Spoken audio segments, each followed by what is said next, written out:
Hello students, welcome to Shiny Maths. 9ஆம் வகுப்பு பயிற்சி 9.1ல் 6வது கொஸ்டின் பார்க்கலாம். இது ரொம்பவே முக்கியமான 5 மார்க் கொஸ்டின். சரிங்களா? இரு பகடைகள் உருட்டப்படும் போது கிடைக்கும் எண்களின் கூடுதல். ஃபர்ஸ்ட் சப்டிவிஷன் 1க்கு சமமாக, இரண்டாவது 4க்கு சமமாக, மூணாவது சப்டிவிஷன் 13ஐ விட சிறியதாக இருப்பதற்கான நிகழ்தகவுகளை காண்க. அதாவது 2 பகடையை உருட்டும் போது கிடைக்கக்கூடிய எண்களோட கூடுதல் கண்டுபிடிக்கக்கூடிய சம் தான் இது. உதாரணத்துக்கு 2 பகடையை உருட்டுறோம். ஃபர்ஸ்ட் பகடையில 1 கிடைக்குது, ரெண்டாவது பகடையில 4 கிடைக்குது. இப்போ இது ரெண்டையும் கூட்டுங்க, 1 4 கூட்டினா 5. இந்த மாதிரி தான் இந்த சம்மை நீங்க சால்வ் பண்ணணும்.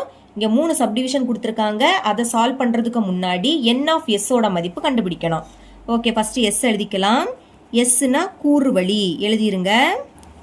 இனி s எழுதிக்கிட்டு பிராக்கெட்டை ஓபன் பண்ணிடணும். இப்போ இங்க என்ன எழுதிக்கணும்னா, 2 பகடையை உருட்டும் போது என்னென்ன கிடைக்க வாய்ப்பு இருக்கோ அது மொத்தத்தையும் எழுதிக்கணும். பாருங்க, 2 பகடையை உருட்டுறோம். ஃபர்ஸ்ட் பகடையில 1 கிடைக்குது, ரெண்டாவது பகடையில 1. இனி ஃபர்ஸ்ட் பகடையில 1னா ரெண்டாவது பகடையில 2. அப்புறம் ஃபர்ஸ்ட் பகடையில 1, ரெண்டாவது பகடையில 3. அதாவது முதல் எல்லாத்துலேயுமே 1 எழுதிக்கணும். கமாக்கு அடுத்து வரிசை எழுதிக்கணும். 1 2 3 இந்த மாதிரி 6 வரை எழுதிக்கணும். ஏன்னா பகடைக்கு மொத்தமாக 6 பக்கங்கள்.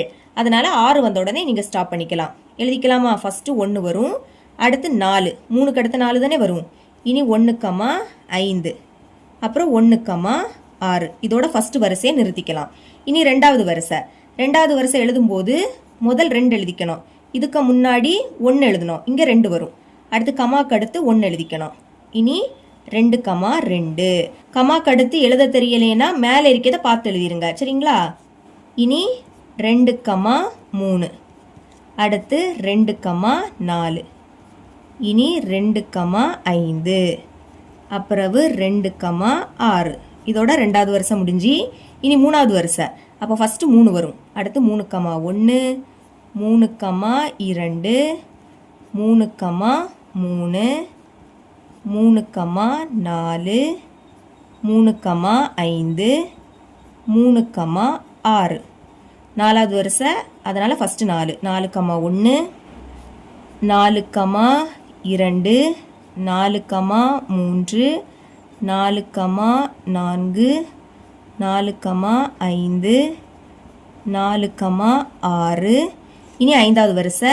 அப்போ ஃபர்ஸ்ட் 5, 5,1, 5,2, 5,3, 5,4, 5,5, 5,6. அடுத்து ஆறாவது வரிசை. அதனால ஃபர்ஸ்ட் 6, 6,1, 6,2, 6,3, 6,4, 6,5, 6,6. இதோட ஸ்டாப் பண்ணிக்கலாம். அதனால பிராக்கெட்டை க்ளோஸ் பண்ணிக்கிறேன். அதாவது ஒரு பகடைக்கு மொத்தமாக 6 பக்கங்கள். அதனால 6,6 வந்த உடனேயே நீங்கள் ஸ்டாப் பண்ணிடணும். சரிங்களா? அடுத்து n ஆஃப் s, அதாவது எஸ்ல இருக்கக்கூடிய உறுப்புகளின் எண்ணிக்கை. இதுல எத்தனை உறுப்பு இருக்குன்னு எண்ணி எழுதணும். எண்ணுங்க. 1 2 3 4 5 6 7 8 9 10 11 12. இந்த மாதிரி இங்க 36 உறுப்பு இருக்கு. நீங்களும் எண்ணி எழுதிக்கோங்க. இப்போ ஃபர்ஸ்ட் சப்டிவிஷன் சால்வ் பண்ணலாமா? கொஸ்டினை பாருங்க. 1க்கு சமமாக, கொஸ்டின்ல என்ன கேட்குறாங்களோ அதை தான் ஏன்னு எடுத்துக்கணும். இங்க 1க்கு சமமாக அப்படின்னு கேட்கறதுனால ஏவை இப்படி எழுதிக்கணும். எண்களின் கூடுதல் 1க்கு சமமாக இருப்பதற்கான நிகழ்ச்சி. சரிங்களா? இனி ஏ எழுதிக்கிட்டு பிராக்கெட்டை ஓப்பன் பண்ணிருங்க. கொஸ்டின் என்ன கேட்குறாங்க? 1க்கு சமமாக, அதாவது இங்க இருக்கக்கூடிய எண்களை கூட்டும் போது நமக்கு 1 வரணும். பாருங்க, இங்க இருக்கிறதுலே சின்ன உறுப்பு இதுதான், 1,1. இதை கூட்டுங்க. 1 1 கூட்டினா 2. இருக்கிறதுலேயே சின்ன உறுப்பு இதுதான். இதையே கூட்டினாலும் நமக்கு 1 விடைக்கும் பெரிய எண்ணு தான் கிடைக்குது. அப்போ இங்க இருக்கக்கூடிய எல்லா எண்களையும் கூட்டி பார்த்தீங்கன்னா உங்களுக்கு 1 விடைக்கும் பெரிய எண் தான் கிடைக்கும். அப்போ இதுல இருக்கக்கூடிய எந்த உறுப்புகளையும் நம்ம எழுதிக்க முடியாது. சரிங்களா? அதனால பிராக்கெட்டுக்குள்ள எழுதிக்காண்டா. இனி பிராக்கெட்டை க்ளோஸ் பண்ணிருங்க. இப்போ n ஆஃப் a கண்டுபிடிக்கணும். அதாவது ஏல இருக்கக்கூடிய உறுப்புகளின் எண்ணிக்கை. இங்க எதுவுமே இல்லாட்டா 0ன்னு எழுதிக்கணும். அடுத்து நிகழ்தகவு கண்டுபிடிக்கக்கூடிய ஃபார்முலா எழுதிக்கலாம். ஏன்னா கொஸ்டின்ல நிகழ்தகவு தான் கேட்டிருந்தாங்க. சரிங்களா? ஃபார்முலா என்ன வரும்? p of a is equal to n of a by n of s. மதிப்பை பிரதியிடலாம். n ஆஃப் a இதோட மதிப்பு 0.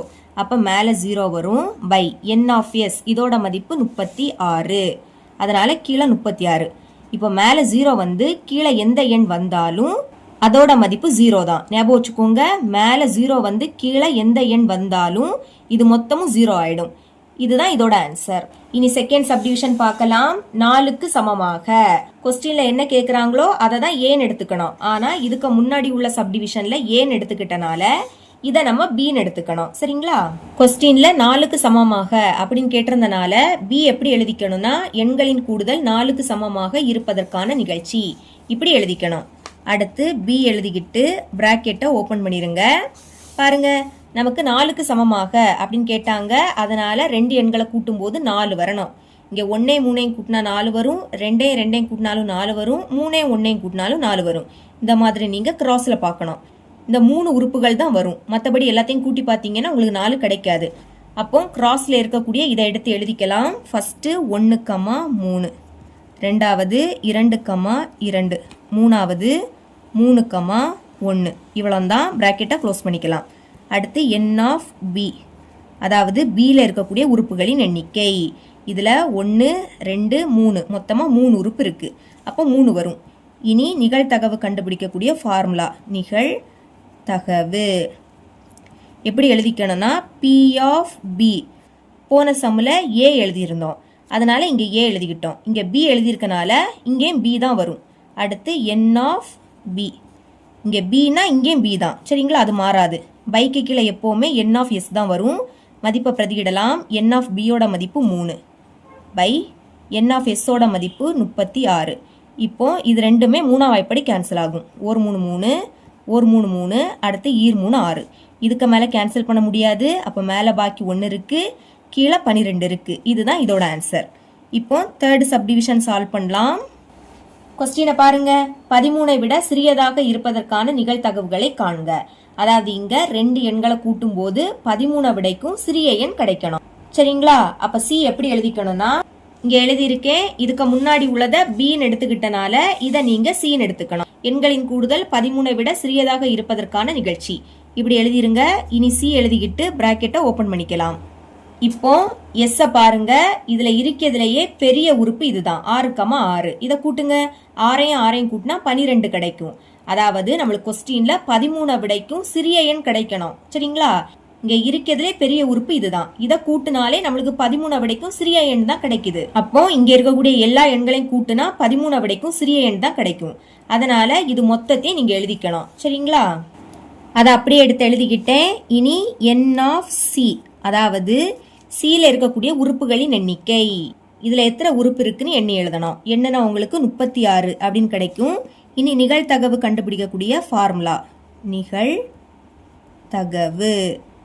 ஃபார்முலா எப்படி எழுதிக்கணும்? P of C. நம்ம இங்க சின்னு எழுதியிருக்கனால இங்கே சி தான் வரும். அடுத்து n ஆஃப் சி, இதுல சினா இங்கே சி. பைக்கு கீழே எப்பவுமே n ஆஃப் எஸ் தான் வரும். பிரதியிடுங்க. n ஆஃப் சியோட மதிப்பு என்னது? 36 பை n ஆஃப் எஸ்ஸோட மதிப்பு 36. கேன்சல் பண்ணலாமா? ஓர் 36 36, இங்கே ஓர் 36 36. இப்போ மேலேயும் பாக்கி 1, கீழேயும் பாக்கி 1. 1 வகுத்தா உங்களுக்கு 1 தான் கிடைக்கும். இதுதான் இதோட ஆன்சர். இவ்வளவுதான் இந்த சம்.